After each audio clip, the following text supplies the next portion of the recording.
Hi friends, welcome మన ఉమ్మడి వంటల ఛానల్కి. ఈరోజు నేను చూపించబోయే రెసిపీ పెసర లడ్డు. మా సైడు ఇవి నల్ల పెసులు వస్తాయన్నమాట, అందుకు నల్లగా ఉన్నాయి ఇవి పెసులు. చాలా చోట్ల చాలా మటుకు పచ్చ పెసులే వస్తాయి. ఇవి చాలా టేస్ట్ ఉంటాయి. వీటిని బాగా డ్రై రోస్ట్ చేసుకోవాలి. వేయించేటప్పుడు మంచి స్మెల్ కూడా వస్తుంది ఫ్రెండ్స్.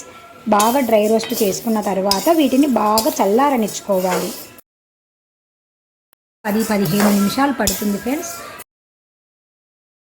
పచ్చపెసులు వాడే వాళ్ళకి ఇవి ఏగాయ లేవా అనేది అర్థం కాదు. ఇవి లేనప్పుడు, ఇవి దొరకనప్పుడు పచ్చపెసులతో కూడా చేసుకోవచ్చు ఫ్రెండ్స్. ఇవి అయితే వేగాయి. ఇంకా స్టవ్ ఆపేసి బాగా చల్లారనిచ్చుకోవాలి వీటిని.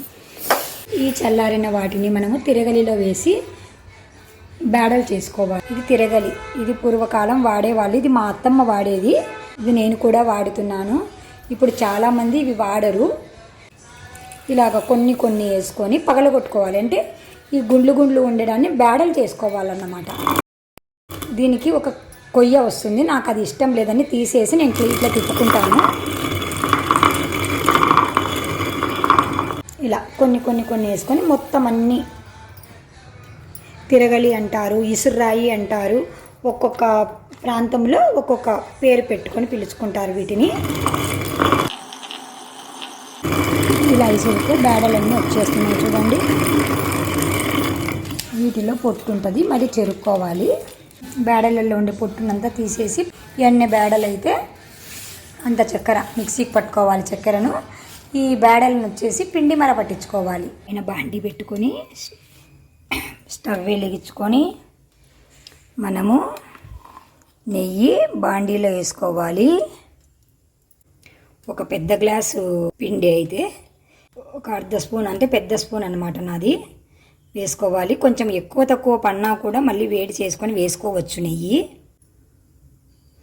బాగా వేడెక్కాక, నెయ్యి వేడెక్కుతుంది, ఇందులోనే మనము ఈ జీడిపప్పు ముక్కల్ని వేసి బాగా గోల్డెన్ బ్రౌన్ కలర్ వచ్చేంత వరకు వేయించుకోవాలి. తురిమి పెట్టుకున్న కొబ్బరిని లాస్ట్లో మనం వేసుకొని కాసేపు అట్లా నెయ్యిలో వేయించుకోవాలి. జీడిపప్పులు వేగాయి, ఈ కొబ్బరి తురుమును కూడా వేయించుకోవాలి. జస్ట్ కాసేపు అంతే, ఎందుకంటే నెయ్యి వేడిగా ఉంది కదా. లాస్ట్లో వేసేసి స్టవ్ ఆపేసాను. పెసులు మర పట్టించాం కదా, ఈ పిండిలో మనం పెసరపప్పు ఎంతైతే అంత చక్కెర తీసుకోవాలని చెప్పాను కదా. అలా కొలత కొలుచుకొని చక్కెర తీసుకొని చక్కెరను పొడి చేసి పెట్టుకున్నాను. ఈ చక్కెర పొడిని ఈ పెసరపిండిలో వేసి బాగా కలుపుకోవాలి. చాలా చాలా టేస్టీగా ఉంటాయండి. ఎండల కాలం అయితే మరీ చేసుకొని తినండి. చలువ అన్నమాట పెసరపప్పు. పిల్లలకు పెద్దలకు మనకు మంచి విటమిన్స్ ఇచ్చి మంచి ఎనర్జీని ఇచ్చే ఈ పెసర లడ్డుని మీరు కూడా తప్పకుండా ట్రై చేయండి ఫ్రెండ్స్. ఇలా వేయించిన ఈ జీడిపప్పు కొబ్బరిని ఈ మిశ్రమంలో వేసి బాగా కలుపుకోవాలి. వేడిగా ఉంటుంది కదా, కొంచెం జాగ్రత్తగా చూసుకొని కలుపుకోండి.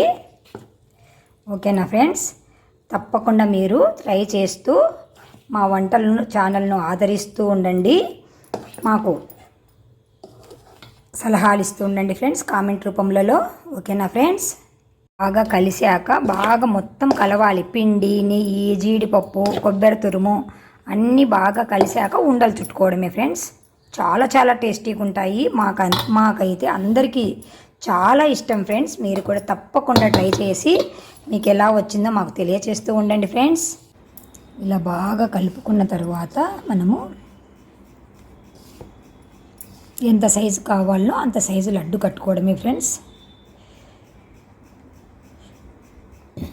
ఇవి 45 days లేదా 2 months వరకు కూడా నిల్వ ఉంటాయి ఫ్రెండ్స్. ఏమీ చెడిపోవు.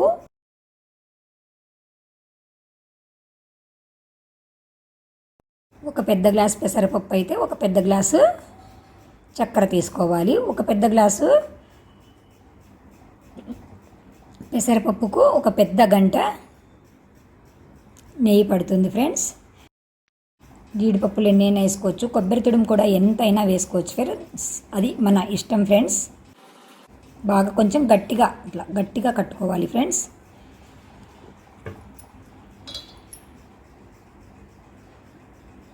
అంతే ఫ్రెండ్స్, చాలా ఈజీగా చాలా బలమైన మన పెసర లడ్డు తయారు చేసుకుంటున్నాము ఇంట్లోనే. ఇలాగ అన్ని లడ్లు చుట్టుకొని డబ్బాలో పెట్టుకున్నామంటే 45 డేస్ లేదా 2 months వరకు ఉంటాయండి. తప్పకుండా మీరు ట్రై చేసి మీకు ఎలా వచ్చాయో మాకు కామెంట్ రూపంలో తెలియజేస్తూ ఉండండి ఫ్రెండ్స్. Bye bye friends.